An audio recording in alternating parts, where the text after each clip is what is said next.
Hey, what's up, everybody? My name's Tony, and this is Lido Loca Live.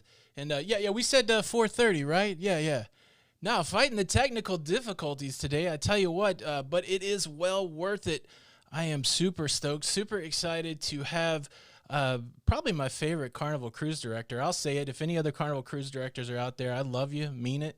But I tell you what, we got to cruise with this gentleman in December of 2019 before the world went crazy. And I tell you what, it was one of the best cruises I ever had. Super chill, and it was all because this man brought the fun. All the way from Scotland, let me kick it over now, and everybody can say hello to our friend Chris Williams, the Flying Scotsman.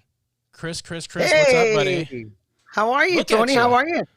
Man, I am doing pretty good. Sorry for the technical difficulties, but we've Hey, kicked the gremlins out of the house, and we're ready to they're have a gone. good time. Good things come to those who wait. That's what I understand. Is that true? Exactly, that's it. Make it more exciting.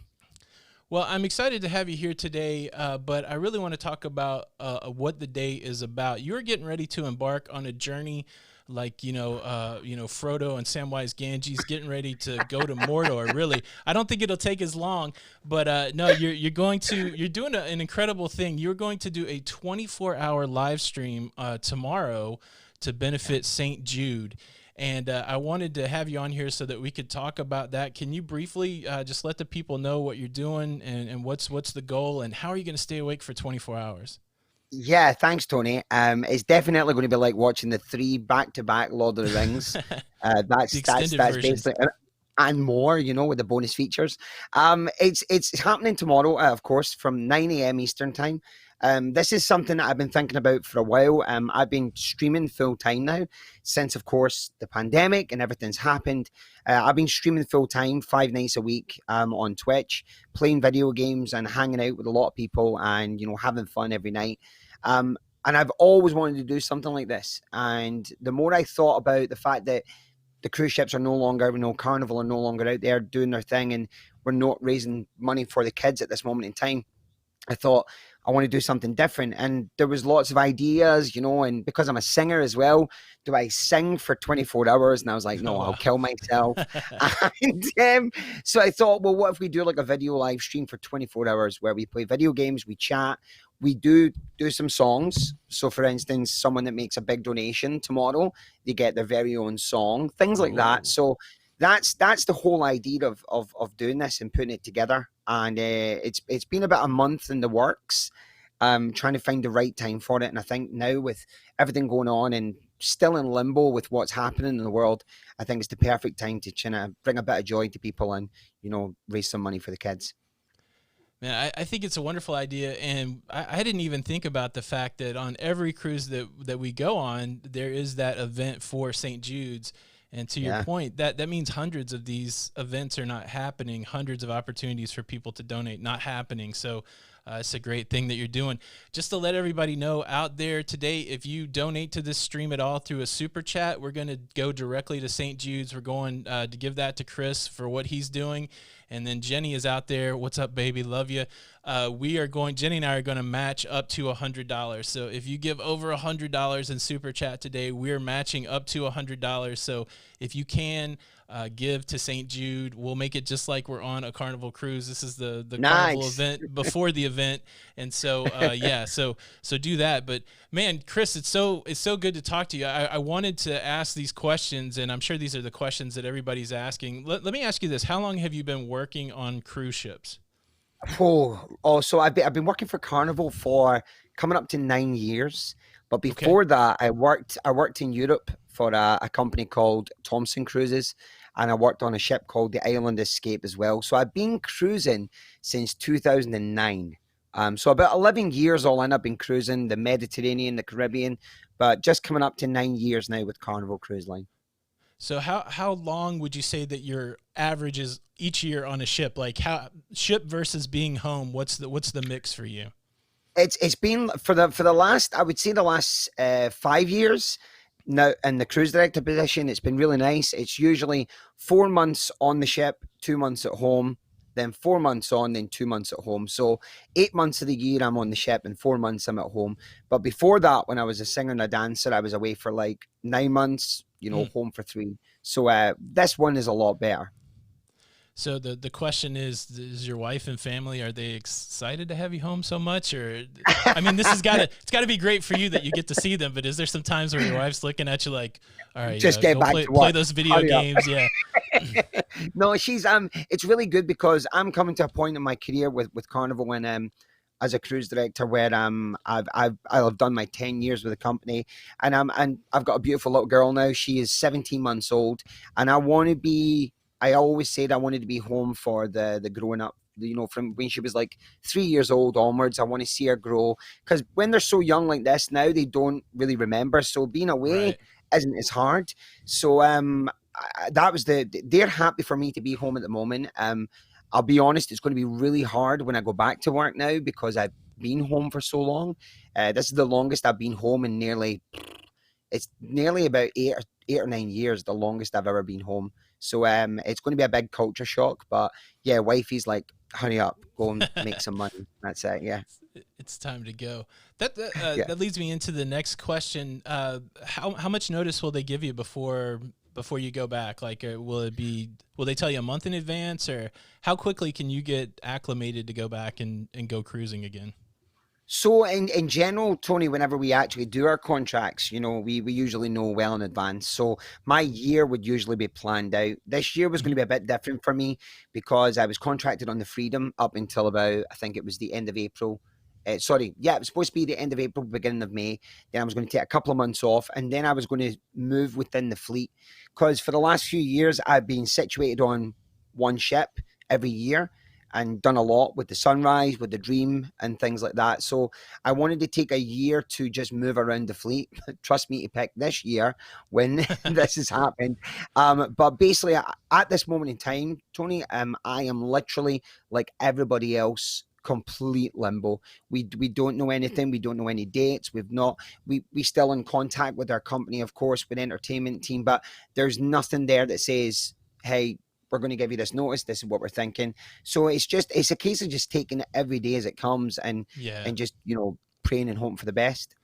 Yeah, you're like the rest of us. You're just watching it unfold and hoping things turn out well, and you can go Yeah. back and do your thing. No, I completely understand that. Let me let's introduce one more person in the show. Harry Larry Loca Lucha. You know him. There he is. What is up? A lot of super chats going on. People giving money to St. Oh, Jude's. nice. Let's acknowledge the people out there. The Hobby Bird in Norway. Thank you so much, Robin and Gare. Crazy Cat Traveler. Wow, generous gift, Bonnie Burks. Thank you so much. They're coming in fast and furious. Firestorm, Adventures of David and Nice. Aaron. Thank you guys so much for. Well, look, Bonnie made sure that we would match the $100. She took it to the limit. So Oh, thank you. amazing. So Amazing. yeah, we're gonna raise some money for St. Jude. So I am super happy. Now, when I was thinking about talking to you, Chris, I was like, "What's an interesting question?" And I'm sure you've gotten asked all the questions, but how do you count your cruises? So like, my wife and I, we count them by per cruise. So I've been on 13 cruises, right? But you cruise every Right. week. So do you count like days at sea, or do you tell people like I've been on 800 cruises? What's the cruise number for you? It really is weird, Tony. I just think of it as months. So I don't even think it as weeks and cruises and days. I just go, yeah, I've done 2 months.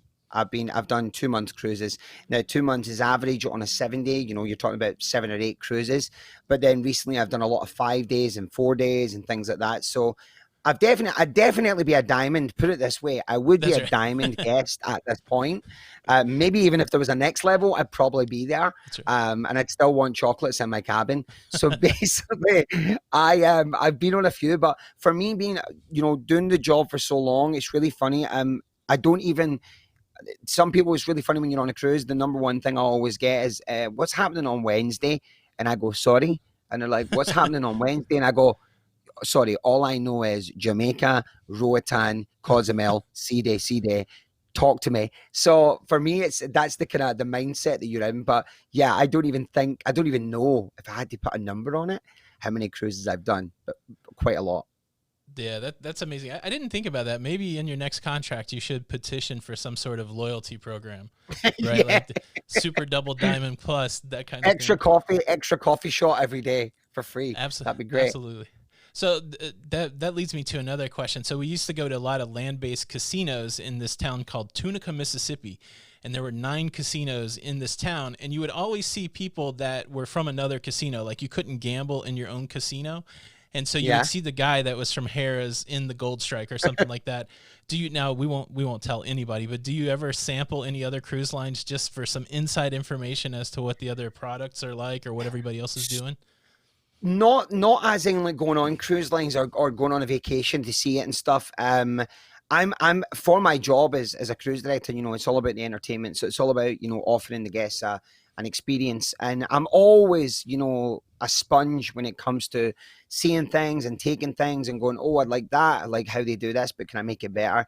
I've never been on other cruise ships. I have been approached by other cruise line companies to go elsewhere. But I've been with this company now for 9 years, and they've been Yeah. amazing to me.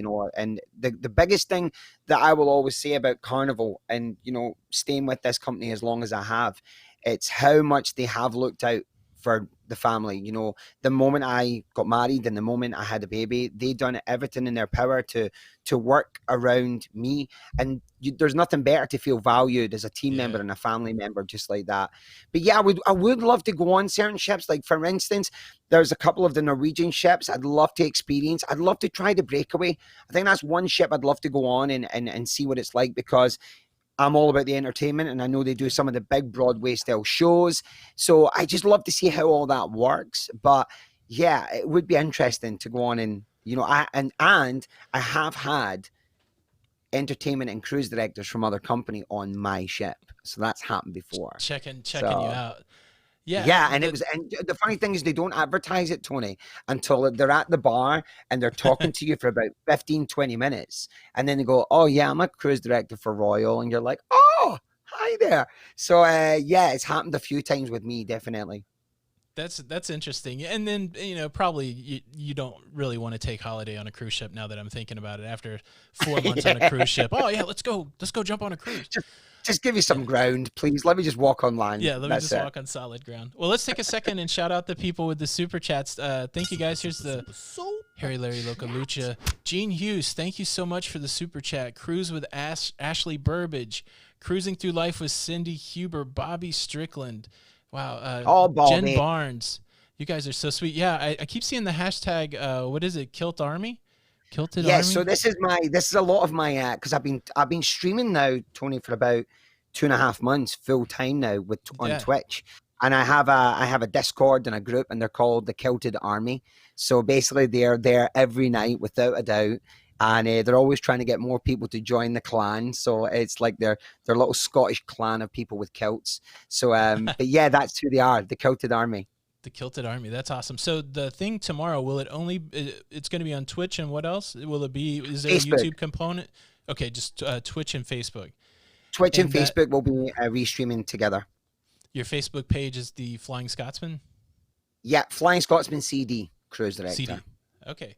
Yeah. Perfect, man. That's exciting. So, I tell you what, I'm a choir nerd from back in the day, right? So I love the entertainment. I tell you what, this is probably why I really connected. I'd heard about you before. I'd seen you around. Other people talk, oh, the Flying Scotsman. You got to check that out. And I'm in the theater every night watching the show, and it just blew me away that. The thing that's impressive to me is the fact that we see you all week during the cruise, which is cool because you're used to that from a cruise director perspective. Mhm. But boom, at the end of the week, you have your own entertainment show, the Flying Scotsman show, and it just makes my mind race. So I know you started out in the entertainment. How long you been singing? What kind of got you motivated to? We'll make it a long story. How did you get into singing as a kid, and then how did you eventually get on a cruise ship? I've been now singing now since I was very little, when I was a little boy. So I was singing in the school choirs. I did all the musicals, played all the big parts when I was in high school. Then I joined some amateur dramatic companies, did some shows there also. And then basically I joined a band. So I was in a band that was a Queen tribute band. We sung Queen hits. Then we did some AC/DC. And then on the side of that, I was in a boy band also. and we were the most unique boy band ever because we were four skinny little white boys singing proper Motown music. Oh wow. And it was like all that classic Temptations, Papa Rolling Stone, all the big hits. And we were quite a big thing because we were so young. We were like 20, 21 and doing all the choreography. And so I did that for years.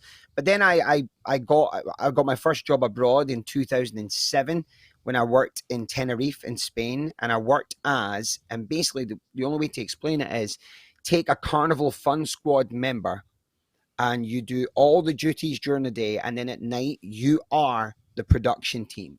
So Oh wow. basically you are doing all the entertainment. So during the day you're doing water aerobics, beanbag toss, all this stuff. You go home, get changed, then you're getting dressed up. You stand on doors as people are getting to eat their dinner. You then do a DJ set, and then you go on and put on a big production show, and then you do the DJ at the end of the night. So I did that for about a year. And then I went home and I thought I really enjoy the traveling thing. And then a cruise contract came up and it was for Island Escape. And I joined there as a singer in 2009. I stayed for a year and then they offered me the role of assistant cruise director. And I hated every moment of it, and only because it was the type of role I didn't really look into it as much, but really you are behind the scenes quite a lot. You're doing a lot of paperwork, a lot of stuff like that. I then got the job as cruise director, but still you are doing a lot more. I call it the old school cruise director. You're the voice, but you're not entertaining as much. Right. And I thought at that point, I don't want to do this because I'm losing my passion for singing and performing. And then basically I went to London, and I literally got the job with Carnival just by chance. It was literally me out for a day out and had a few drinks, walked past this building that said they were holding auditions. I just went in, I I winged it. I grabbed some music from a shop. I was wearing shorts and t-shirt. I was not dressed for this audition. And literally within about an hour, they offered me a job right away and said, would you be able to go to Charleston, South Carolina and be one of our male vocalists? And I'm just like, oh my God. And then within about 2 months, I was on the Carnival Fantasy 2011. And then that was it. I've been singing in all the shows. I did the inaugural cast on the Carnival Miracle for 2.0. I was in the Sunshine when we were in Europe. I did Epic Rock. So I've done all the shows. But then it was getting to a point in 2016 where I knew Kimberly, my wife, she was a dancer. We worked together for 5 years on the ships. And she was coming to a point where I'm ready to finish. I want a family. I want to get married. I want to buy a house. And I wanted all those things too, but I still had that burning desire to do more. And then the company turned around and said, would you ever consider being a cruise director? And when they said that, I just went, oh, no, no, no. I've done it before. It's not for me. And they're like, no, it's a lot different. You have an entertainment director that deals with all that stuff. And your job is to 95% of your day be with the guests. And then I remember my exact words being, so do I get to perform? And they're like, you can do what you want. And I'm like, right, okay then. And then that was it. From then on, it was the best decision. The only one regret I have in my life is I never took the job earlier. I had an Oh, opportunity in 2014 and I wish I took it, because being a cruise director is probably for Carnival has been the best job that I've had in all my years of performing on ships, because it's like you say, Tony, I get to be with the guests, but at the end of the week I still get to do what I love, and that's my passion for singing and performing. So that's kind of where it's got to at this moment in time. man, that's an awesome story. Is your wife Scottish also, or did you get her off the She's ship no and take her she's to Scotland? she, no, she's English. So Okay. she's English. So we moved to England. We live in a little place called Yorkshire, which is Okay. like a 3 hour drive from where I'm Yeah. from in Scotland, in Glasgow. And basically, wifey, she retired and she was like, "Go for it, keep doing it." And we've now been doing it for. I've been a cruise director now for nearly 4 years, and basically we've made it work. It's been quite nice. All right. To still have a lot of Scotland north of there, right? If I know my Yes, geography north. at all. Yeah, Yeah. I always say just up the road, just up the Yeah. road. Still a lot of family and stuff there. You get to go see the family and all that stuff. Yeah, believe it or not, we're going to see, because of the pandemic, we've not seen anybody. Yeah. But We're going to see everybody on the 5th of August, so another 2 weeks from now. And we're going to go up for 5 days, and so I'm really excited to see everybody. Yeah, so right before the pandemic, we decided to move from North Carolina to Florida. Like a great place to be Right? Okay. for cruise ports. And my mother-in-law, Jenny's mom, lives 10 minutes from us, and we went All right. we went 4 solid months without seeing her 10 minutes away. It's Oh my so God. it's such a crazy time. Let me man, we're raising money for St. Jude here. Let's Woo! make sure I don't miss out on everybody. Thanks everybody for the generosity. Thank Julie you. Julie Wazowski, thank you so much. Sandy Burns, Tom Hosick, Aaron Smith. Tom Hosick, Aaron Smith said, I can't even wobble for St. Jude, so I'll help this way. No, that's the right way to do it. Thank you so much. Jim Steverding, thank you so much. Another one from Tom. Nautical Nurse Nancy in the house, thank you so much for this super chat. Always good to give to St. Jude. Thanks for the opportunity. Way to go. Hashtag locafam, hashtag kilted army. Deep Hey. Incognito, thank you so much. Hey, I'd love to hear me. She said she loves to hear me talk to you, and I'm enjoying it myself. Thank you guys so much. Keep those super chats coming. We're raising money for St. Jude's. If you missed the beginning of the stream, Chris made a wonderful point that every week on a Carnival cruise ship, on every cruise, they have an event raising money for St. Jude. They give millions of dollars a year, right? I don't know what the number is. Millions of It's dollars a year. crazy amounts. Yeah, it's really, believe it or not, Tony. Like on a cruise, the average what I was making on a cruise for St. Jude was about $5,000 to $7,000. But when I was on the Horizon, and I still hold this to this day. A lot of cruise directors fight me for it, but I was the first cruise director on the Horizon to break the record, where we raised $27,000 Oh wow. in one day. And a lot of other cruise directors have raised money now, a bit more, but I still say, hey, I did it first. So That's right. it's a big thing for me. But then it does make you think, with all the ships in the fleet, we do St. Jude's every single week, once a week. So all of that money that St. Jude could be getting right now, they're not. So it's a really big thing. Yeah, no, it's yeah, there's so much stuff going on with the pandemic you don't even think about.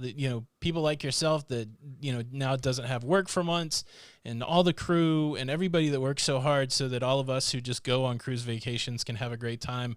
It's got to be. It's so challenging for everybody, and I Yeah. know that very very little time goes by where we think about all the. We just want it to start again. I think everybody's in the Yeah, same boat. that's it. It's Everybody in just the like industry. just normality. Get some form of normality, and whenever we think we're nearly there, we just go back a few more steps, and it's Yeah. just like we're so close now. But yeah, I just can't wait for that moment. I mean, I do see some positive signs. It does look like some things are going to start there in Europe. I know the UK a couple weeks ago said let's not do it yet, but it seems like AIDA, however you say AIDA, the Carnival cruise ships, and I call it Aida. Aida, yeah, AIDA, like the yeah, opera. But yeah, it looks like they're going to start soon there in Germany. So all that stuff seems good to me that it's going to possibly get going again. A question I hadn't thought about till you were just talking there: how many people get their spouses on a cruise ship? I mean, you're living with people 24/7. I would assume that a lot of matches are made on the cruise ship and become families. Is that the pretty commonplace? love boat. No It doubt, the really love is. boat. Yeah. No, it really is. It's quite a very common thing. You can imagine being on a ship for that amount of time. You find a way of connecting with people, and one thing leads to another. You get with them. There's a lot of cruise marriages that have happened. I met Kimberly, my wife, in 2000 the end of 2012. But the funny thing, the funny story we always tell is, I knew of her before, and she knew of me because she was best friends with my ex girlfriend many years Uh-oh. before. So She had all yeah, the and it dirt was a on you, yeah. random and it was a random meetup because I'm like, what are you doing here? And we're on the Carnival Conquest. And then one thing leads to another, and then that's it. So it happens quite a lot. And then what Carnival does, and I love this, and I think I will say I don't think it's just Carnival. I think it's a cruise thing. When you do get with someone, they then tend to try and put you together for the next contract because 9 times out of 10, a lot of first time cruisers that are crew members, they'll come on a ship and they just don't like the idea. They want to go home. They miss their family. But the moment you have that other person there, that spouse, that someone to lean on, it just makes everything so much better. You know, you get to share all those memories in the ports. You see things together. You get to Mm. do so many amazing things. So that's why it's very, very popular within the cruise industry. That's pretty cool. I didn't think about that. So once you're a couple, you go and say, "Hey, we're together. Can we have our next contract together?" Yeah, so what you do is you Wow. do a thing called you link in the system. So what you do is you bet then at the end of that contract you say, "Hi there, I've met so and so this contract. We want to link our IDs together because we've all got our very own ID number." You link that so that whenever they're casting you to put you on another ship, the moment they put your number in, that other person will come up and it will say, you know, we'll only go with this person. So then they've got to try and rearrange and move things around. And I'll be honest, they've been amazing for that with me. There's never been an issue, and most people that I've met, they've always done something. Maybe you have to go on the ship and do 2 weeks on your own, but then your spouse will join you after 2 weeks. Sometimes that happens as well. Wow, that's pretty cool. Now, that's good as long as the relationship is strong. I'm sure there's probably Exactly. there's probably somebody that's like, "Hey, could you unlink our IDs for the next one, It's happened. Do you know quick?" what's really funny? Do you know what's really funny? We always joke about it on board, Tony, because every time there's a crew party, every time there's a crew party, there's always guaranteed a line outside the MSA office the next day of people wanting to link IDs because they Yeah, met the love of their life last night through a drunken fumble in the jungle. And basically that's it. And you know, that's that's funny. how it starts. Wow, that I can imagine. There's probably a whole nother world. Of course, there's a whole nother world that the guests don't see. That would be a fascinating A lot. documentary. Yeah, I've always said they should do a proper documentary behind the scenes, a crew documentary with what actually goes on a day to day. Like things would blow your mind when it comes to, you know, embarkation day. That's the big one for me. What goes on behind the scenes that the guests don't see on that day would blow your mind. The hours that these guys work to get your cases ready, to get the elevators ready, to get the cabins ready. They're working through the night and they're just the most amazing people. And I would just love a documentary to let people see how big it is.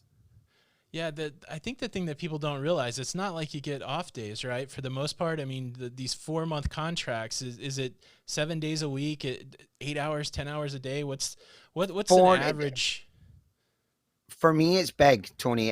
For a lot of other team members it just depends. So if you are, let me say, housekeeping, you may get like 1 or 2 afternoons off throughout the week. You don't get full days off, so you might do half shifts and stuff.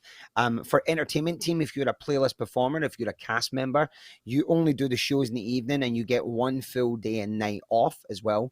But as a cruise director, I work average on 13 hours a day, 7 days a week, no days off.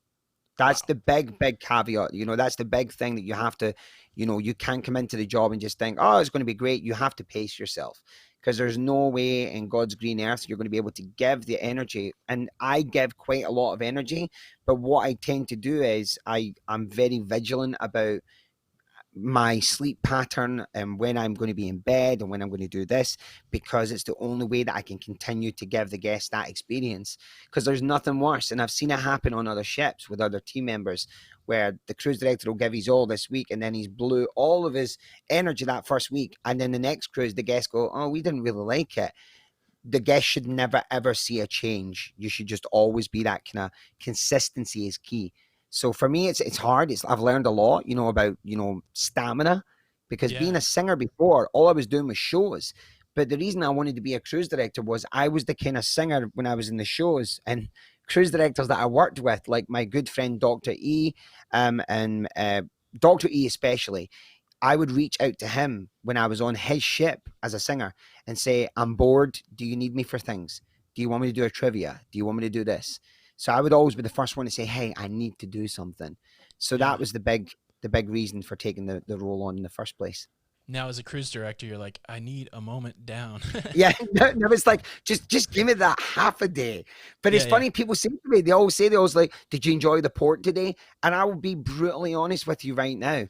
I do not go off in the ports. It's very rare. I'll do one excursion, maybe 1 or 2 excursions a month, just so that I can kind of go on it, take notes and go, okay, because then when I go on board, I've got to then sell that excursion. Yeah. So I want to know the highlights and the things that I know. But when it comes to just getting off and going to the beach, my guests are having the time of their life, and I am literally sleeping from the Trying to- moment they get off to the moment they get back on. That's it. Absolutely.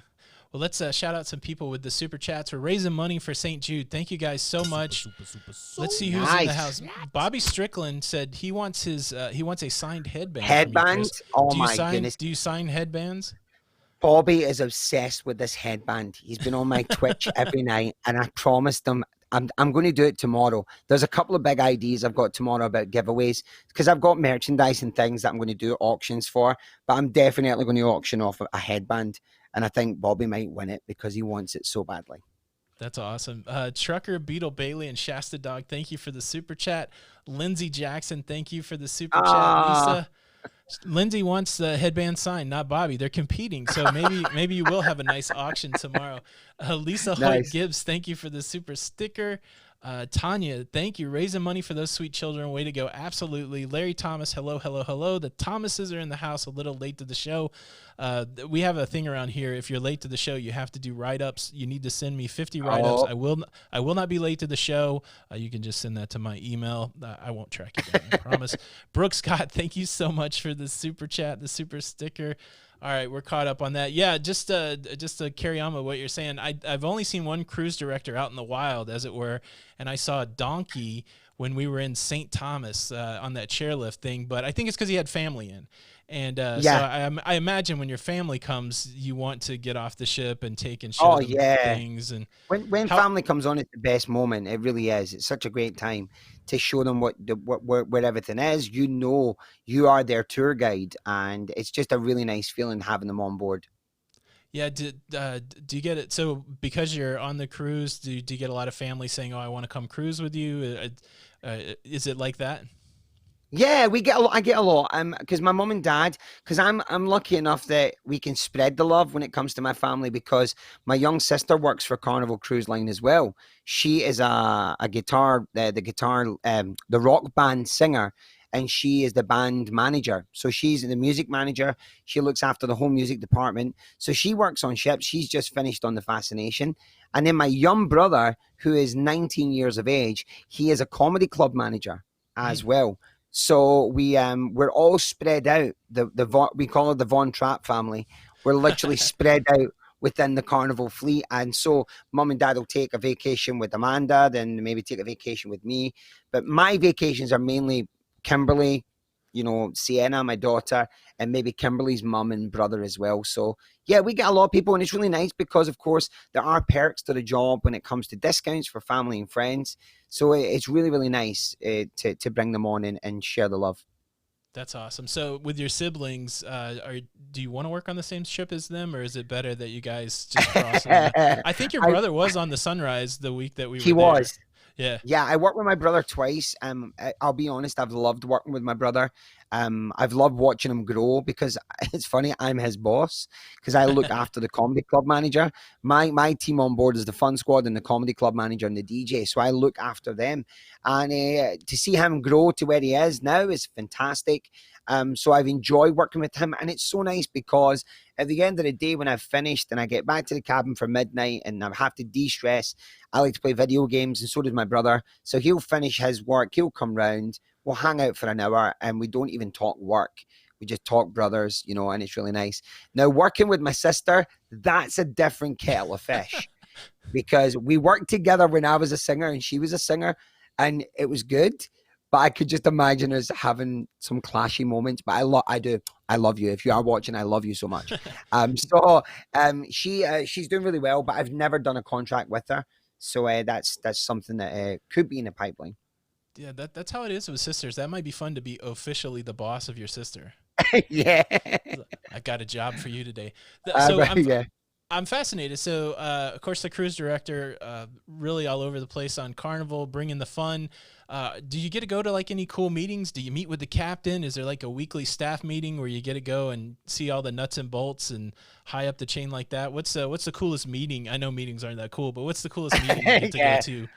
Yeah, I get the odd occasional one. For back in the day, whenever the cruise director was the main, the job looking after the entire entertainment team, before the entertainment director came in, you were at every meeting, so you weren't with the guests as much. Hmm. Now that I am with the guests 95% of the time, it means I don't have to go to a lot of the meetings now because my entertainment director does everything and relays all the information back to me. So if they ever need me or they need something from me, they just tell him. He's the middleman and then lets me know, and we go from there. But I do enjoy the one meetings I do love to go to is the HD meetings, like the hotel department meetings, because it's really interesting to find out about the revenue, about the how the shops are doing, the clientele, the demographic and stuff like that. So I enjoy those ones, but I very rarely get to go to them. One meeting that I do go to every cruise, and I will say it depends. Sometimes it's good, sometimes it's not, and that's the cruise critic meeting Oh where yeah. you go and sit with people from Cruise Critic. And I'll be honest, 90% of the time it's great. They're just there, they're really nice, they're really pleasant, jovial. But then there is that couple that's, oh man.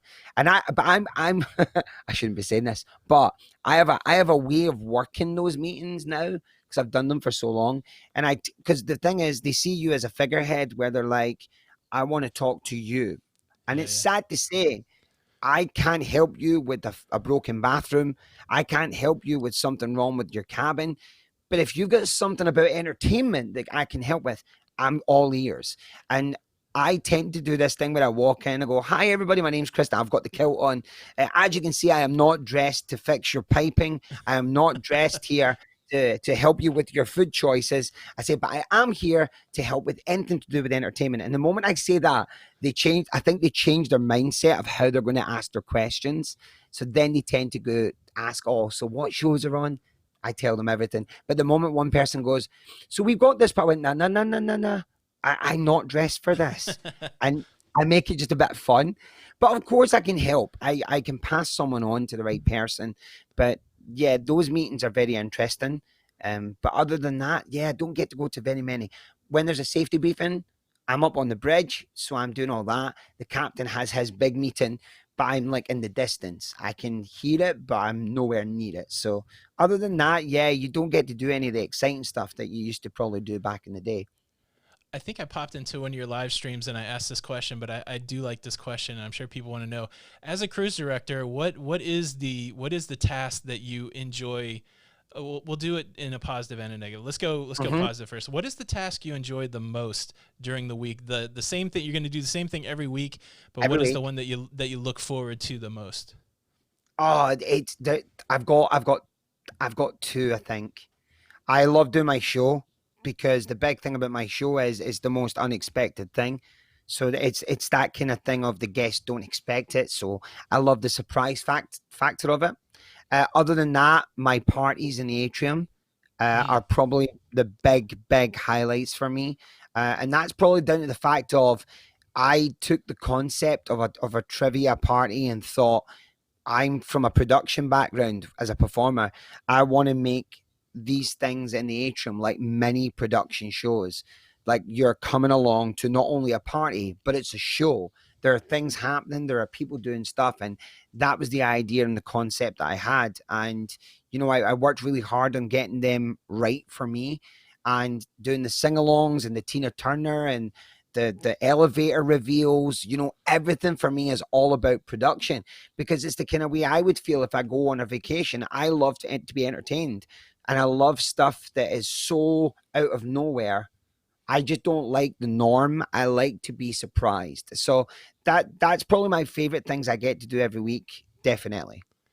all right, so the flip side of that is what are the things that when you know it's time to do it, it's just painful. Oh, I would probably say debarkation morning.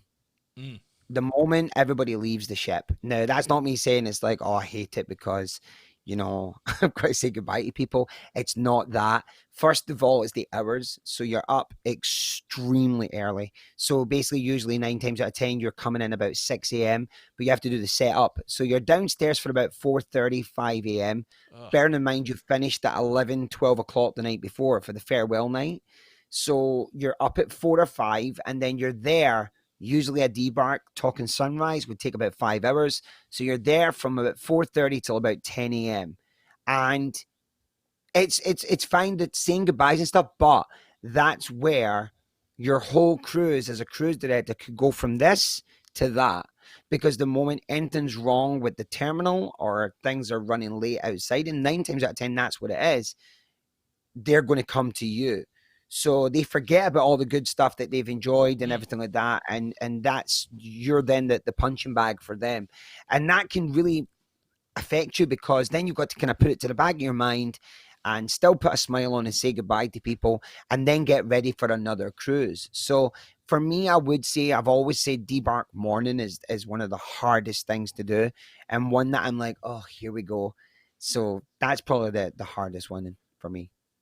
Yeah, I couldn't imagine. So, like for us, we always say embarkation, the muster drill, debarkation are the pain points of cruising, and we may do Hmm. that once every 2 months when we're cruising regular or something like that. I couldn't Yeah, imagine. I couldn't imagine doing it once a every week. week. Oh. Yeah.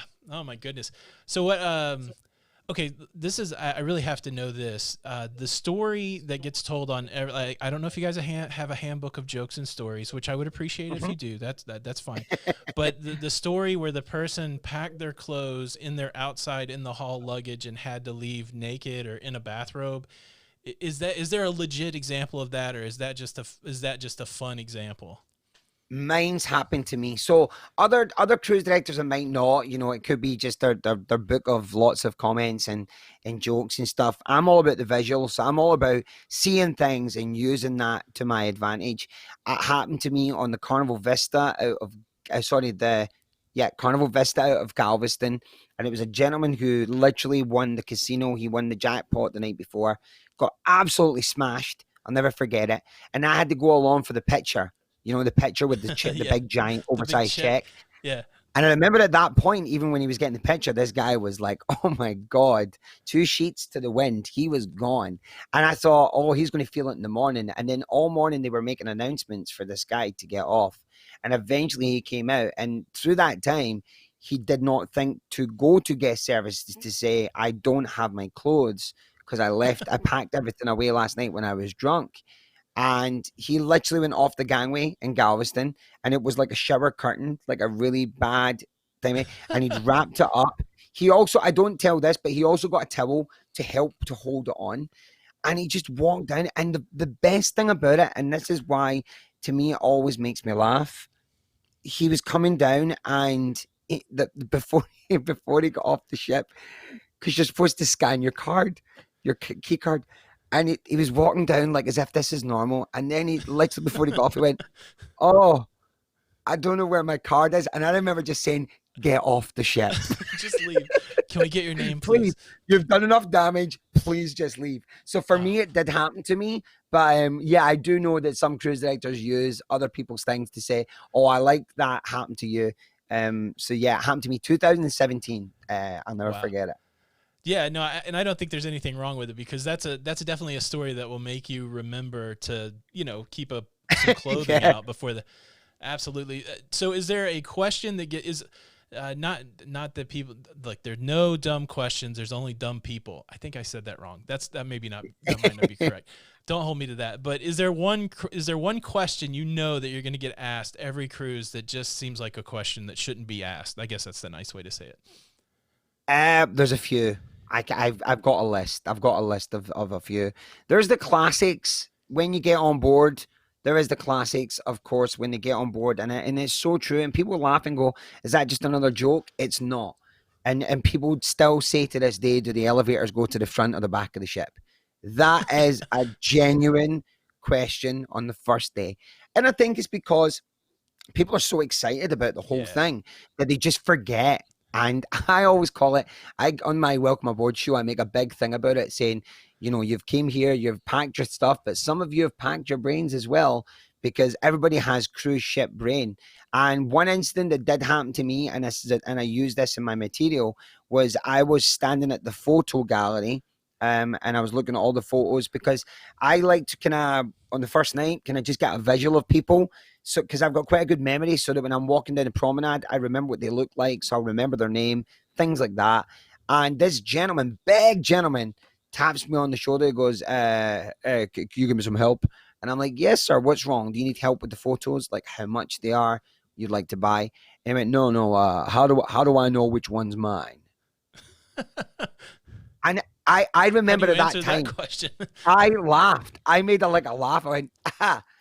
He didn't laugh, and I went, Wow. "Oh, okay, he's been serious." I went, "I'm the one with your." I tried to, when it's something really stupid, but you're trying to make it sound really serious. I went, the one with like your face on it. Your own That's face. yours. And he went, and he looks at me and he goes, "Okay, thank you very much," and he walks away. And that's that. Those are some of the questions that happens all the time. But the number one that I get as a cruise director is always about the kilt Oh, every single day. I always get asked, "What do you wear under your kilt?" Every single day. Every single day, it depends. So for me, wearing a kilt was a massive thing as a cruise director because I wanted to do something when I got this job to make me stand out from the rest. And the yeah. idea that I had was, what if I just wore a kilt every day, a different kilt for a different day, and no one would ever see me in pants? And I thought, let's go for it. And it became such a massive thing. Like it's become like my trademark now. And for me, it's good because our job as a cruise director is we want to make sure that our guests know where we are. They can ask us a question at any time and we can help them as much as we can. And sometimes you could be standing at the coffee shop in the promenade. Your cruise director might walk right past you because they're wearing just a shirt, trousers, and you wouldn't really know who they were. But it's very hard to miss a guy walking down the promenade wearing a kilt and a headband. Yeah, yeah. Instantly you're like, oh, that's the cruise director. So for me, it's helped a lot with everything. And don't get me wrong, it's hard because some days you just want to wear pants, but you can't because now Yeah. it's part of your brand. It's your brand now, and that's the biggest thing for me. So making sure that I wear that kilt every single day is a must. Yeah, locked in. So the Flying Scotsman nickname, is that, was that before cruising, or did that come with cruising? Is that something you've always had? It came with cruising. It's kind of a bit of both. I basically, I'm named after a steam train. Mm. Basically, there was an old steam train. It still goes to this day called the Flying Scotsman, and it was the first ever train back in the day to be able to get anywhere in the UK at such high speeds. And the tagline for that steam train was the only train to be here, there, and everywhere. And when I Mm. was looking for a name, because I was just called Chris Williams, when I joined, cruise ships, I needed something that makes me stand out for my show. I just don't want people saying, "Oh, what's a night with Chris Williams?" or "Chris Williams sings the hits." What do I go with? And then that was it. I went with the Flying Scotsman, and it's stuck. And basically, people know me more now for that than they know my name and things like this. John Heald, um, who is a big advocate for myself and a big supporter, and I thank him so much. The first time he ever met me was on the Carnival Breeze in 2012 when I was a singer. And at that point, I was doing my one man show. So people were knowing of this kid wearing a kilt called the Flying Scotsman. And he came up to me in Kimberley and he said hi to Kimberley, introduced himself. And he shook my hand and he looked at me and he went, "What's your name?" I went, "Chris." And he went, "Where are you from?" I went, "Scotland." And he went, "Do you fly by any chance?" And I went, "Oh, okay." And he's like, "I've heard about you," so stuff like that. So for me, it's kind of been since cruising that it's really taken off. And I just don't think I'll ever get rid of the moniker of the brand of the Flying Scotsman. That's how I knew you first, right? Like I'm sure a lot of Yeah. people. Oh, did you hear about that? Did you have the cruise director of the Flying Scotsman? And it's like, okay, well, what's that guy's actual name? So yeah, I think Yeah, that's a lot of people say that, and yeah, and a lot of people say to me, "Oh, does it not worry you that people don't know you?" I mean, no, because for me, my job is to make experiences. I look at my job, and this is the way I've treated the job since day one: is yeah, I'm there to help and I'm there to have fun, but I am just a part, a small cog in everything else that people enjoy. So all I want to do is I don't want to just bring the fun; I want to enhance your experience. So say you've been on the Vista or you've been on the Magic with someone else, you've had a good time. But I want people to know when you come on my ship, you're going to have a good time, but I'm going to give you something a little bit extra to enhance yeah. that experience when it comes to the shows and everything else. I definitely felt it. I felt it. It was funny after we went on that cruise in the sunrise, and I'm not just saying this because you're here. You know, my wife and I, we looked at each other, and like our goal for cruising is to try as many different ships as possible. So we try not to Yeah. repeat a cruise ship. We both looked at each other and said, "Man, I hope that guy changes ships so that we can go on a different ship, but have the same cruise director." Because it was a really special week. Just a reminder to Thank folks, you. we're raising money for St. Jude. We got one super chat, another one from Maureen or Marlene Lawrence. Thank you so much. Chris is going to be doing a 24-hour gaming live stream on his Twitch and Facebook, all raising money for St. Jude. If you got here late, think about it. Every Carnival cruise has an event there on the Lido to raise money for St. Jude. They raise a lot of money. None of that's been happening, and so there's still a lot of fundraising to be done. So again, it's a great thing that you're doing, Chris. Quick question: have you ever fallen off the bar? I was thinking about this when you're talking about the Tina Oh, Turner. I've had so the two big incidents that happened to me. Number one on the Carnival Dream, when I used to do Tina, and if you don't know that, I'm in the elevator. I do a big reveal. I run down the elevator. I slide down the staircase, and then I do my whole thing on the bar. But I used to wear Tina shoes back in the day. And I'll never forget one of the moments when I hit the stair, the heel snapped, and I done that classic thing where you continuously fall for about 30 seconds, but you're still standing up. And it was just the fear on my face. My fun squad knew there was a problem. So they ran and grabbed the heel to see if we can salvage it. But from that moment, I chose to wear sneakers instead so that I can move. But I nearly had one of the worst accidents of my career last contract on the Sunrise. And it was people always think that my fun squad are just there to make up numbers. They're not. They're an integral part to all my experiences. First of all, when they see more people having a good time and they want to have a good time with them, it just makes everybody feel a lot more happier. Oh yeah. But also, if you ever watch a show now and you come to one of my parties, watch every single one of them because they've all got roles throughout the entire show.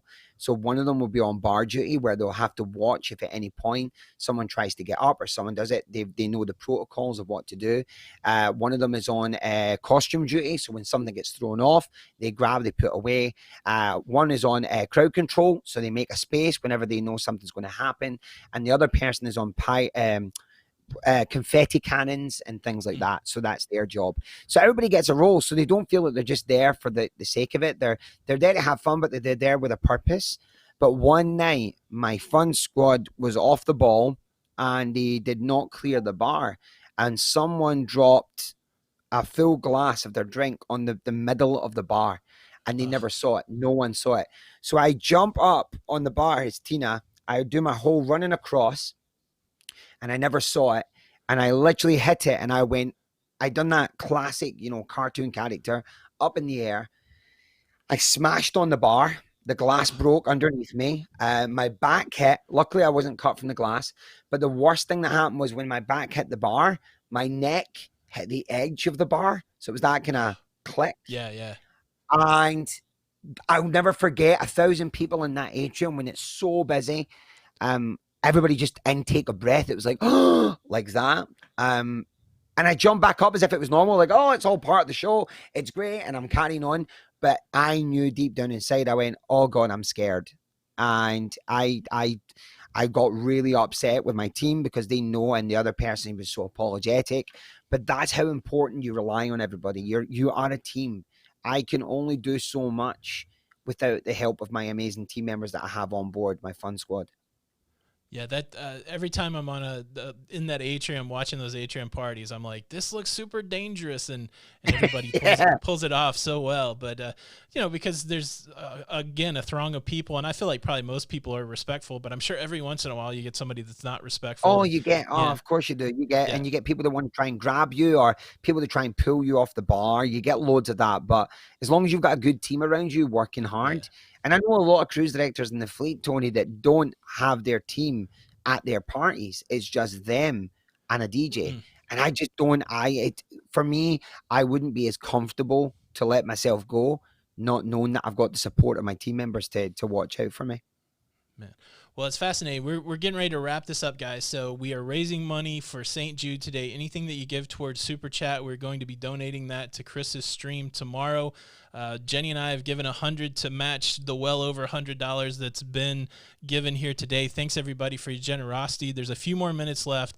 Look, Chris is a singer, but there's no way I would invite you on here to sing. But I do have video of you singing, so I want to share this clip. Oh, nice. I do want to share this clip. And this, when we went on the Sunrise, we were taking a little break. We'd been going on a lot of cruises, and I didn't vlog this cruise as much as possible, so I didn't necessarily have the camera I wanted. But, man, I didn't know what to expect when I came to your show. Blew me away. Loch Lomond, I remember that song from when I was a kid. I got super emotional. That was a wonderful moment. And then, of course, again, as a choir kid, I love Nesum Dormina. So I'm gonna play this clip. It's not like seeing Chris live. I'm not spoiling anything, but I just want to give you guys. Nice. I would be remiss not to give you guys an example of Chris doing his thing. And I got a little commentary after this. So hold on just a second. But here's Chris's the big moment from Nesum Dormina. Oh, bet the big one.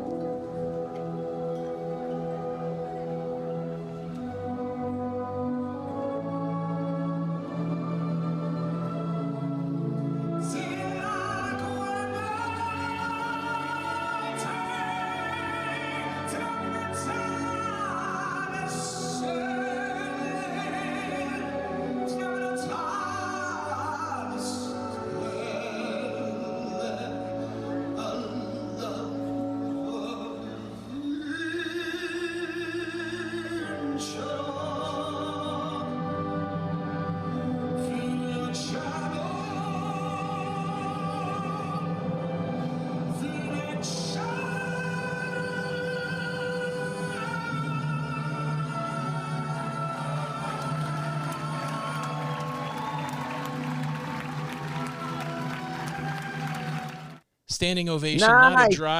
not a dry eye in the house. Now, I saved that for the last because I want to tell you this story. I've seen that song performed live twice.